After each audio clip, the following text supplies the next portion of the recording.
Hey, what's going on, everybody? Welcome back to New York's Business Podcast. My name is Jacob Restituto. I run Restituto Media. Today I'm joined with Maggie from Hinchliffe Jewelry. I really appreciate you taking the time, so thank you so much. For the people that aren't super familiar with you and what you do, could you introduce yourself? Okay, so my name is Maggie Hinchliffe. I am the owner of Hinchliffe Jewelry. I've been in business for 8 years, and I am a concierge jeweler. So I do everything jewelry related to try to bring back the family jeweler into your life, just concierge style. So we get really intimate. You become part of my life. I become a part of your life.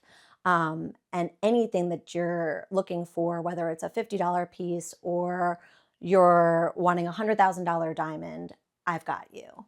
Um, my biggest thing is that I do a lot of redesign. And so when I say like becoming a part of your life and you becoming a part of my life, I specialize in redesigning your heirloom pieces, things that your grandmother left you, your great grandmother left you, and making sure that they hold true to the sentiment in your life today.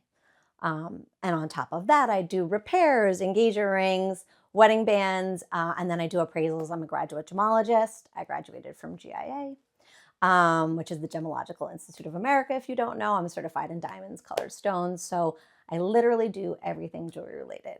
I'm curious, you said concierge Yes. jeweler. So how would you define a concierge in this industry? Like, what does that mean to you? So As opposed to what like a typical jeweler might look absolutely. So when you think of going to a jeweler, you think of just a regular brick and mortar shop. With COVID, a lot of things changed, right? You were picking up things outside of people's homes. Food was being delivered to your car, and it really helped me develop a niche with my clients to where it was easy to have an office for them to come to. And instead of me selling you something that was just inside of my inventory, I was creating it personally for you. And I've done house calls for my clients, especially for some of my clients that have an extensive amount of jewelry pieces and they don't want to bring them from their home because they're scared to take them out. The full concierge means that I am able to help develop a relationship in what being a jeweler feels to you too. Like that's where I say family jeweler, because we're getting personal with each other, not just, oh, you came in, you bought a diamond pendant and you left and you're not coming back again. We're developing a relationship. I love that. And so it kind of sounds like rather than the way I like to structure my business and the way I like think really great businesses like to structure their business is the long-term customer over the one hit wonder kind of thing. You know, like I personally would much rather take even hypothetically a lower cut up front if I know that I'm going to work with these people for the long run, because Absolutely. you know, I don't want to be the Walmart of business where I'm just doing all these quick small transactions. Right. I'd much rather have a relationship with you, working with you 6 months, a year, 5 years, 10 years, right? Absolutely. And I admire that about you, the fact that you want to have these relationships with your clients for their lifetime, and then hopefully generationally, where like you have the mom today, but in 40 years you might have the daughter. Absolutely. I actually just had that with a client recently. So I did work inside of a jewelry store for 10 years before I started my own business. And so I really knew the ins and the outs, and there just wasn't any room for me to grow. And that's what led me to also starting my own business. But I did just do an engagement ring for the now future son-in-law of a client that I had from 12 years ago. And to be a part of that is just life. It's everything. It's truly an honor. And I get to be a part of that intimate moment forever. That's so special. That's something I do not take lightly. So yeah, no, it's the best. No, I love that, and it's a cool thing knowing, So I got engaged years ago, but when I was getting engaged, I used to work at an art gallery jewelry store, and the jeweler that was there, I became really good friends with, and she made a custom piece for us, and it was a really cool experience compared to just going to a K Jewelers or like he went to Jared, right? While they have great slogans like "Every Kiss Begins with K," it's probably one of the best marketing things out there. Absolutely. It definitely was a really cool, fun experience for me. But also now, like knowing like that was like there's nothing out there like this. Like it's a custom piece. Totally. It's a really cool experience. And plus, if anything ever happens to it, like, I know that she'd be able to fix it, like that kind of Yes. thing too. Yes. And life happens. Like you said, you do have, we gave a little chat beforehand, and you do have a 18-month-old, correct? I have an almost 2-year-old and an almost 4-year-old. And the reality is we're not just sitting in the kitchen doing nothing anymore, sitting home eating bonbons. We're active, and things happen to our jewelry. And that's truly something that I go over with my clients all the time about the maintenance, the upkeep. And then I'm here for when something happens, right? We're not going to freak out. We're going to make sure you have your pieces insured. And when I always offer a free cleaning for my clients, or even if it's something that didn't come from me, I will truly always offer a free cleaning, because I think that we forget the day to day of forgetting to really maintenance our beautiful pieces. But if something needs to be repaired, then we just take care of it at that point. Yeah. Yeah, my expensive wedding ring's at the bottom of the Long Island Sound right now. So I have a $20 Amazon piece that looks pretty Oh. similar, which is crazy. I was married not even 6 months, and it was just now. Can I tell you how many times that happens? My biggest thing that I've always said to my grooms is, if you're going on your honeymoon, please bring a faux ring with you, or don't wear it. Keep it in the safe in the room when you go swimming, because salt water actually makes you so much more slippery. Is that the right word? Right? So it makes things come off of you more easily. I actually personally lost a ring in the ocean that was super sentimental to me. So I am an extra big advocator of don't wear your stuff in the ocean. But once again, my clients who become, really close with me, I'm going to tell you everything. And then whatever you do is on your own Yeah. terms, but at least I gave you the heads up and the information on how to really properly take care of it. Well, at least I didn't lose it on the honeymoon. Yes. I lasted 6 months. But you ever think about how much stuff is at the bottom of the sea? Absolutely. It's remarkable. I had a client once in the shop I used to work in, and they ended up finding, his mother found something while she was on vacation, and it ended up being like a $90,000 ring with Really? an emerald, and it was from the 20s. It was stunning. I definitely still have a picture of it somewhere, because it was such a crazy story, and they held on to it for like 50 years, and she found it in the Caribbean, like on the beach. I'm like, that is truly like finding a treasure, a legit treasure. So I'm curious if it was lost in the 20s and then just It's like, who resurfaced, or if it knows? was a family heirloom and somebody lost it 3 days Right, ago. exactly. It just, we'll never know that information, but I'm fascinated by it. I think it's, the whole story is so cool. And now it's going to be an heirloom piece and a really great story to tell. Yeah, absolutely. With It's their so family. fascinating. Or I mean, even if you want to just think about like the Titanic and stuff, how much jewelry Right. and all the rich pom Everything. people on Think there. about even in the 1700s, the ships coming over, all the pieces that they definitely probably had. I mean, ocean, I'm sure, has a ton of fun stories to share with us. Absolutely. So what do you typically, this is a business podcast, and I want to talk Yeah, business and stuff. absolutely. Not that we haven't been, but like, Yes. so I'm curious, marketing, like every business needs to market, but Yes. how do you specifically market to you and find your niche, and how does that work? So I think I'm still figuring it out. I think everybody is, right? Because markets are just forever changing. And you just kind of have to roll with it. I do a lot of local pop-ups. So I have a pop-up coming up next week, which will be exciting. It's going to be at Noema on the 19th. Oh, It's a cool. sip and shop event. But I like to work with local restaurants, with local businesses, especially because I'm a Huntington native. So somewhere local is fantastic. And like I said, I just kind of feel like I'm figuring it out as I go, and a lot of referral. My industry is an extreme amount of referral, because you want to refer somebody that you trust. Because like you said, you could just go onto Blue Nile, you could go onto James Allen, and you could just buy a diamond, right? No big deal. But in this market that we're dealing with right now, lab grown, natural, all these different things, you really need to trust who you're going to. And that's where I think, bringing it back once again, talking about that family jeweler is really important. But yes, marketing wise, I feel like I could always have my hands in something else. Yeah, sure. I'm always open. But How's your social media game going? it's actually going good right now. I've grown. It's slowly and surely, but I actually just hired a new social media coach. Oh, really? So I'm working with a kind of iconogram right now. Jill DeVito is my new coach. No plug there, Jill. But yeah, no, it's going great. So she's just helping me organize myself into what I should be putting out. I feel like you would do really great with I don't know.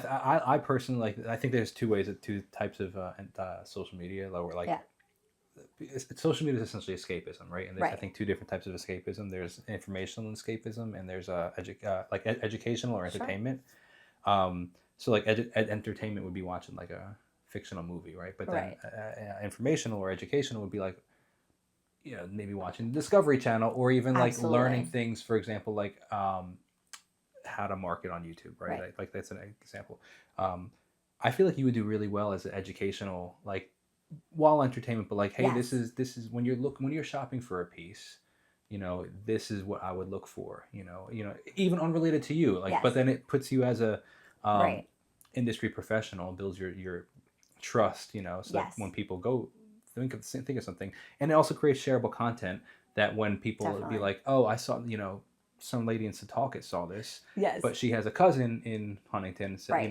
so when she shares the video, she's like, oh, now that cousin's gonna come see you. So it's funny because like I said, I'm, a Huntington born and raised, but I'm Long Island everywhere. So I actually have clients all over Long Island, and I have clients in other states. So because I went to college somewhere, because I have family somewhere, people are always referring me. So I'm really fortunate to have a variety of Yeah, different locations for my clients where they'll ship me things, I'll send it back. We have insurance. I make sure I take all the proper precautions with all of that. But yes, you're dead on right. Actually, today I posted a reel about different size stones and the difference of carat weight versus millimeter on round. see, you And, know what you're doing, exactly. There you go. just got to get myself organized when you're balancing creating, because I actually do sit at a bench, and I do make a lot of my jewelry. I have two other jewelers that work with my company that are incredible. One of them is my mentor. So he's like 40 years my senior. And so he sets my big diamonds because he's a master setter. I am very good at what I do, but I don't really want to set a $40,000 diamond just yet. I'm working my way there. um, he's amazing. He worked for Tiffany's, he worked for Veragio, and he's truly my mentor in the industry. So I'm very fortunate that I have a very high caliber that works with my company. But yeah, so I'm at my bench making beautiful jewelry. I'm doing social media. I'm meeting my clients, picking my daughter up from school, Yeah, giving them lunch, cleaning the house, and trying to have a social life and all of that at the same time, right? Just like all of absolutely. us. So, what would you say? How would you find the work-life balance? That's you're essentially describing the work-life balance, right? Absolutely. One of the best and hardest things about being an entrepreneur is the fact that you make your own schedule. Hmm. So you can decide how much you work when you work, right? But that also means that you might be able to go see your kid's soccer game, right? Where somebody that works Yes. 9 to 5 might not be able to Yes. do that. But alternatively, you might not be able to put down the work at 10 o'clock at night, where like somebody Absolutely. that's working on 9 to 5 can leave their job and it doesn't necessarily come home with them. Yes. So how do you find that, and have you experienced, not only how do you like have what was your experience with that, like Mm. what was your revelation or your any tips you have for other entrepreneurs that have worked for you? I really think that everybody, and that's our dog. I really think that everybody you need to figure it out as it goes. There's no, formula out there that's going to You say, can let come on in, Jameson. Jameson. Come on, Bubba. Come on. Come on in. You want to be in the interview? Come on. He's going to be our best friend right now. So I would say that there's really no formula for it. You have to figure out what works for you and for your family, and you're going to figure it out as you go. And you're going to make mistakes. There's times where I've answered a phone call or responded back to a text at 10:30 at night when you definitely shouldn't be. You should definitely learn to set boundaries for yourself. This is the time that I will talk to a client. If you're not dealing with clients directly, it's a little bit different, but I definitely think boundaries are a really big thing, and it should be a realistic boundary for yourself. But until you're going through it, I knew how to work my business with one child. Then you add a second child, and then you have to rework your timetables again. And I'm, a little bit of an overachiever, so I'll overdo it sometimes. But allowing your body to rest and remembering that your real clients will always be there for you. Mm, The people that wow, support that's you is good. a huge thing. And I can't tell you how many times a client have said to me, Maggie, don't rush. And I'm saying, all right, well, but I want to get it done for Yeah, you. But also, maybe reading that book to your child at night is also really important. So I call it the juggle struggle. Juggle struggle. You're always gonna yeah, struggle, especially when you're a parent. Um, but you just figure it out day by day. Take a breath, day at a time, moment at a time, because when you're 50 steps ahead, that's where you're going to fall over your feet. Mm. Being a Yeah. couple steps is good, but Yeah, not I really 50. like what you said about like the your great clients respect your time and understand that you're busy. I Absolutely. understand that you want to get that you know they're hiring you for a reason and they're not necessarily rushing you to do that. And I kind of think it kind of applies to the 80-20 rule, where Hmm. I believe it goes like 80% of your income comes from 20% of your clients, and Absolutely. how do you raise that 20%? You know, and trying to I actually knew a guy, and it's pretty interesting. He said that every year he would actually fire clients and he would say, I really appreciate the business that we've done, but Hmm. unfortunately, I'm just not going to be able to do business in the future because he was trying to cull down the clientele so that he would Yes. like get the headache clients out Right. and because then what ended up happening, he was as he's explained, is he would spend more time on the headache clients that Hmm. brought Right. the 20% of the income. And the 80% of the income, the really great clients, well, not just because they brought more money, but because they were Absolutely. good clients, got kind of pushed to the wayside because you were dealing with the headaches. So he said every year he would try to call out the headaches, and I was like, that's I. hard to do, It's but very hard to do. very very great business advice. Great business advice. I have done it personally myself. I haven't had to fire many. I will say that there's just been a parting of ways, and mainly because I'm not a flea market. Like I'm never going to be the most expensive jeweler on the market, but I'm never going to be the cheapest jeweler on the market. You're paying for quality. You're Mm, getting a personalized service for you. And if that's not what you're looking for, there's a ton of other jewelers out there for you. That being said, I work really closely, like I said, with my clients, and most of my business is referral. So thankfully, most of the clientele that I get, I'll say 97% of the clientele I get are really good, really wonderful, and they know what they're getting when they're coming to yeah. me. So I haven't really had to do it much. No, that's the But I, best. I think that that is a really big deal. I know in my circles of communities, like I belong to a really big group of jewelers, like we're talking 10,000 jewelers all over the country, and we talk about a lot of different things. And that is a big thing for them is if a client is giving you too much headache, it's not going to be worth it in the end. You're repairing something over and over again. Maybe they're just really hard on their jewelry. It's not the actual jewelry itself, it's them, right? And they can't understand that. Even if you walk through the course of their day and explain it to them till they're blue in the face, some people really think the sky is green, right? Like Yeah. that's just what happens. Yeah, it's interesting. And going back to the point of like knowing your boundaries with the work life balance, I think it's also super important, as you were saying, to be flexible with them as life changes. I think Absolutely. one thing I really related to was you said, I knew how to be an entrepreneur, and then I figured out how to be an entrepreneur, or was figuring it out, and then you Right. said you figured it out with one kid, and now you have a Exactly. second, and now it just throws everything in the mix. And I literally just had a conversation with my wife Thursday of last week or something like that because I was so frustrated and stressed about my situation just because it's a lot. I was trying to through the conversation, I realized that my daughter's not 4 months anymore where I could just put Right. her in the corner and she's just chilling. Now she's 18 So months and relatable. running around, and I'm still trying to act like she's 4 months Right. where I'm doing 67 things and trying to get all these things done where she wants She entertainment, she needs wants she relationship. needs the attention, she needs the stimulation, and Exactly. then you're overstimulated Yes. because you're trying to stimulate with her. Like, Yeah, it just gets crazy, exactly. and then it's not working for a good environment, No, right? Like you're not exactly. enjoying your work anymore, and you're juggling between two roles. So Yeah. it doesn't work every day. And Yeah. I have so many, specifically moms as clients, but dads as well. And it really, everybody's situation is going to be different. And there'll never be enough help, no matter who you have in your corner, right? The village doesn't exist for most of us, and that totally sucks. But finding the people that are in your corner, like I explained, I have moms that come. I'm like, if you can just let me know who you're coming with. If you're coming with one, my sitter might be able to watch your Yeah. child for you for 30 minutes so we can have just a 30-minute, even a mom vent while Yeah. we're talking jewelry, like that makes all the difference for all of our energies. Yeah. And that's great. But it's super, like you were saying, it's super important to know the season you're in, I think, and adjust to Absolutely. the season, because I remember the days where I could work 12 hours straight, and that's not really realistic anymore just Nope. because my brain can't even function that long Right. anymore because it's split Because in you're so many different ways. exhausted. Yeah, exactly. It's a different kind of exhaustion that unless you have kids, you really cannot comprehend. And I always hate when people said that to me and be like, you don't know until you have them. but it's the truth. Like I Yeah. bartended back in the day, and staying up till 4 a.m. working is not the same as staying up with a child till 4 It's a.m. like and a then tired versus an exhaustion. It's a it deeper is. feeling. It is, but you're still trying to have quality work, right? Which Yeah. can't always happen if you're that exhausted. So I think all of us just need to give ourselves a little bit of a break sometimes, and be kind to ourselves, because that's the thing that if you're an entrepreneur, you are a fighter, right? You're like, I'm going to do this. I'm gung ho. I'm getting it. And if you don't have that kind of mentality, you're probably not making a ton of steps, right? Because you have to fight in this world to Yeah. move forward. And I mean fight in a good way, like just working your butt off.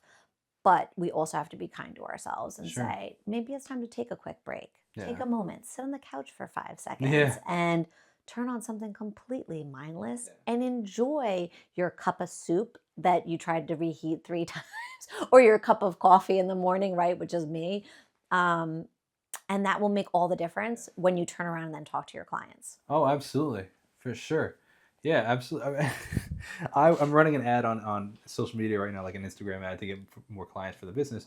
And I was responding to ads, like responses to Mhm. the ads yesterday.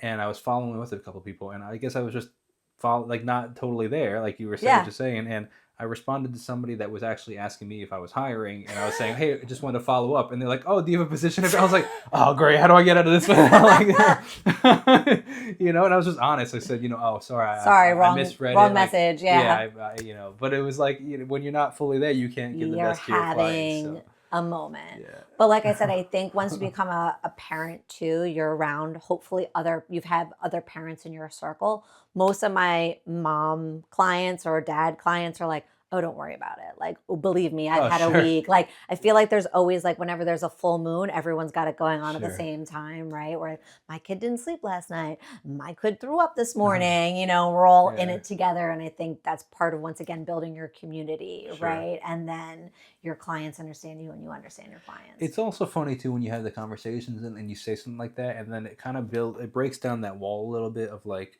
Yes. oh, we're not just business suits communicating. It's Right. like, oh, this is a real person, and I Right. remember that it's a real person, and then you have like a Absolutely. like actually, I don't. It's funny, like as the 20 years have been going on, slowly, I think quote unquote professionalism has been changing, Absolutely. and like.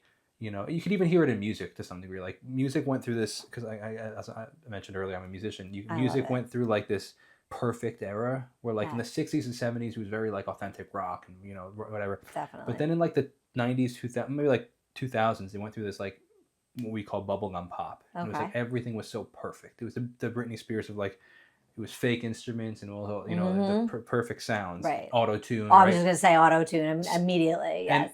as the 25 years later, we slowly kind of we're Yeah. drifting away from that. We're back to just authentic singing, like the Love Zach it. Bryans of just like, Yes. raw vocals and acoustic guitar. And I feel like professionalism is kind of the same thing. But back in Yes. the day, it was like, oh, I got to wear my suit and tie and this and that. I got to look Definitely. professional and can't show emotion because I'm a professional. So my mom is also a guitar player, by the Oh, way. cool. So she's a big musician, but she was a teacher her whole life, and she would always just be playing music on the side. So now that she's retired, that's what she does constantly. She actually sings. So I'm completely understanding this analogy right Perfect. now. But even with business, though, I feel like now it's becoming a little bit more like, hey, when did we forget that business people were also people? Right. And like, hey, I'm sorry, I'm not on my game today because I was up at 3 o'clock and 2 o'clock Right. in the morning with my daughter who that was crying in her sleep last night, and that's a Right. true story. Like she was actually up last night, and we don't know why.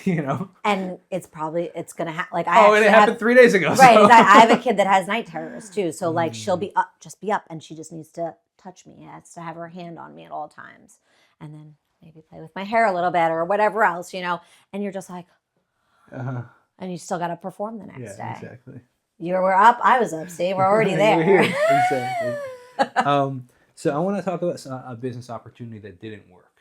So I think that some of the things that social media is all about. Oh, life's great, blah blah blah, right? And but the reality is, as an entrepreneur, things Yeah. don't work sometimes. So I'm curious if you have anything that comes to mind that's something that didn't work, and what you learned from that and how you adjusted from there. I think I did have something not work recently, and I actually still hold a lot of light and love for that person. So I won't say anything, bad. I think you have to be really clear once again, not just with your boundaries, but then when it comes down to money, there was a major miscommunication on top of like what would be made, and because um, there's a lot of local businesses that might shop in both places, like where does the line draw of mine versus your client? Like I'm not very territorial, and that person Sure. might have been, kind of deal. So I think once you learn from that, then you go forward and you make things clear of what you're learning from it. So it's just like learning about history. Once you've learned about it, we hope not to remake the Nah, same. nobody learns anything from history. Nobody. Terrible analogy in this day and age. Yeah. Terrible. But you hope that you learn from your Yeah, for mistakes, sure. right? Like that's the hope and the prayer. Yeah. And It's great on anytime paper. it's great. Absolutely. It's great. Great on paper. Terrible analogy, Maggie. No, I'm just kidding. I'm just No, kidding. but we have to laugh because I always Yeah. say if I'm not laughing, I'm crying, right? Oh, So geez. like That's extreme. in general, right? Like parenthood, life, the world, everything. Absolutely. Gotta laugh about life. I know my hair. My gosh. No, it's all good. But going forward, I just think you learn from it, and you just make sure that you don't repeat those steps. And how are you going to make sure that your communication is key with whoever you're working with, so that you don't repeat that mistake with Sure. somebody else? So now, what would you say some of the biggest opportunities in your industry are, and how do you find how are you going to capitalize on them? Right now, I actually just had somebody reach out to me for some magazine Oh, cool. editorial that's really more like geared towards a little bit of a higher luxury that they don't really talk to a lot of people. So that was fortunate enough to come into my lap. But I really always say if it's not an area of your expertise, you have to start reaching out to the people that it is. So marketing's not my area of expertise. I'm a jeweler, right? So right now I've been doing a lot of reaching out. How do I get to the next place? What was your experience Sure. like? So I belong to a big group called Babes in Business. I don't know if you've heard of I it. have, yeah. And just from going to stuff like that, putting yourself in a room with other people that have done it, Mm-hmm. and then you ask the questions. A lot of people are afraid to take a next step in everything. And I think that's where I did myself a disservice in the beginning of starting my business. I was thinking very small. Yeah. I wasn't thinking in terms of reaching out to my extra vendors that I deal with and say, hey, could you just give me 20 grand worth of jewelry? I had the relationship. Why didn't I do that? And then just start posting it. Things were different. I was thinking here. Yeah. I think it's important to start thinking here. And just like the market out there, you have to start investing in yourself. Sure. And that's the conversation that I've been having a lot more lately. I wasn't doing enough investing in myself, and I wasn't sure where to invest properly. So marketing, where's the places that I should be marketing? You don't just throw it out there. You start doing research on where you should throw Sure. it out there. See what the people that are already doing it right out there. I know who is doing it big. They're very lucky that they have the marketing budget that they do. I don't have Sure. that yet. So you start small. Yeah. You start a step at a time and do your local first. Once again, I love my town, Huntington. Yeah. So you join your chambers, right? I'm a part of chamber.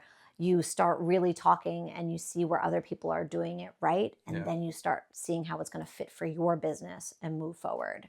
One thing I want to piggyback on Yeah. something you said. I really like the fact that you said asking questions to people that you don't necessarily you don't know something, so you want to learn it from somebody that obviously does, right? Absolutely. And I think that is one of the areas that so many entrepreneurs struggle with, and I want to say even the business sector struggles with in general, because Yes. one of the goals with this podcast is to help other entrepreneurs, right? You know, whether it be through just relatable stories that they can laugh at and say, "Oh, I struggle with the same thing," whether it be through actual business tactics that be like, Yes. "Never thought about that," but all that requires a little bit of vulnerability from the guest, where I think that one of the things that frustrate me a little is like the secret sauce. It's like somebody says, "Oh no, like that's an industry secret. Like I can't tell you that." And it's like there's so much fish in this, so many fish in the sea I don't believe in that at all. Yes. that like I agree, but like that, and that's what I'm trying to like break out a little. Is like you know, like why? What are you holding on to so tight?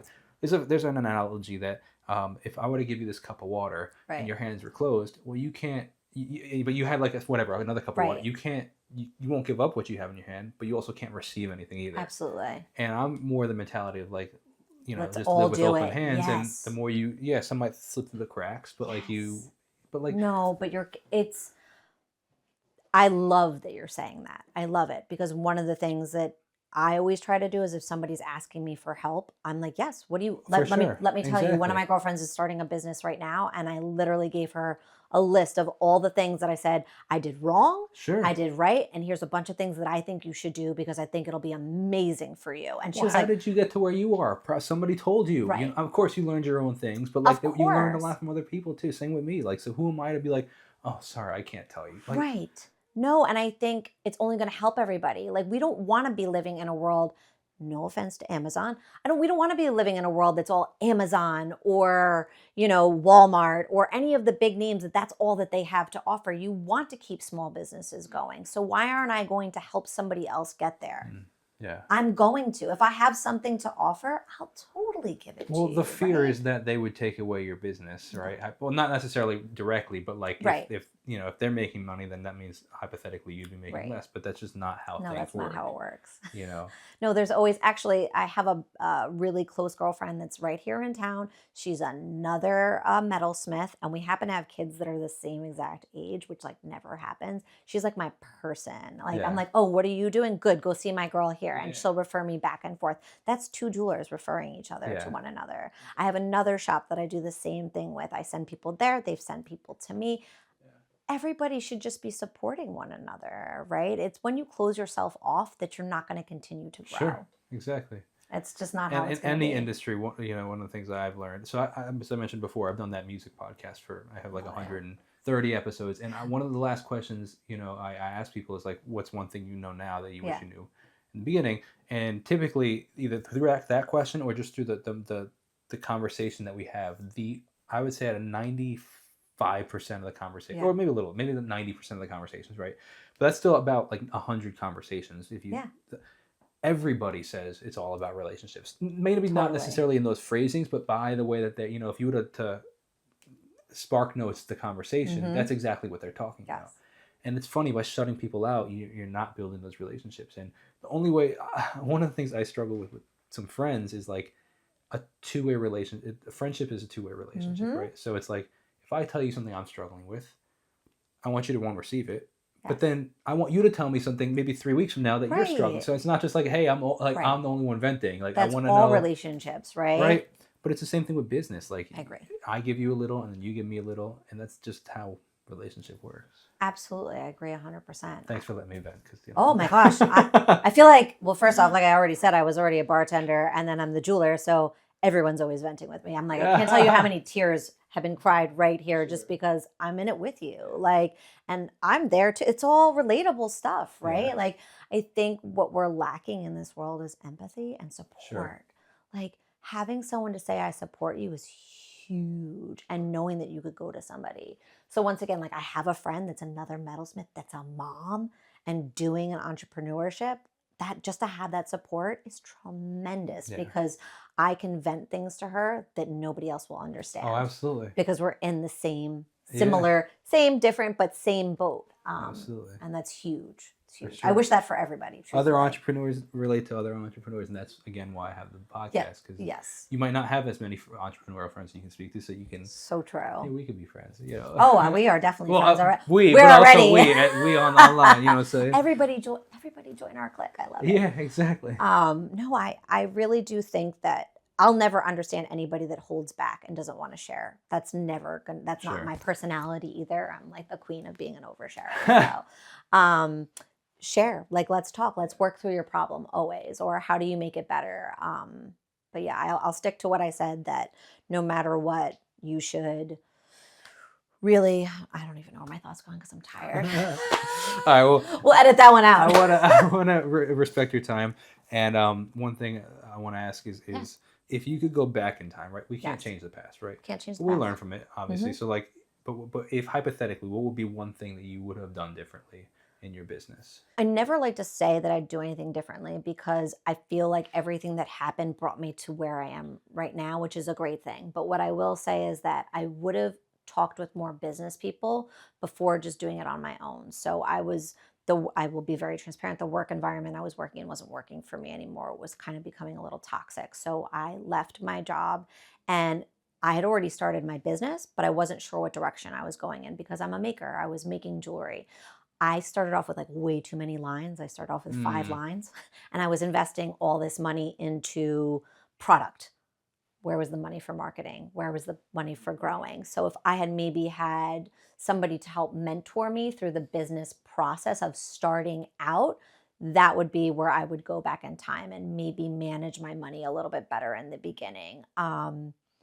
But once again, if I didn't do that, then my clients started like finding me from my old job, and that's how things expanded into me doing sure. concierge as opposed to me just making my own designs and selling them. So as much as I would say I wouldn't want to do that, it's what brought me here. So Yeah. I can't even hate on it, you know? No, and when I phrase that question, people often say the similar thing, like where they, Yeah. I wouldn't change anything. But what I really, I guess the phrasing behind the question is more so like, if you were to give advice to somebody Right. else, like, what did you do wrong that you would say, hey, don't Right. do this? You know what I mean? Have So, a secure business yeah. plan. Have a Mm. secure business plan, and it's going to change. Let's be real, it's Oh, going to for sure. change, and understand that it's okay that it's And going to probably take longer change. than you expect to happen. You Oh yeah. know?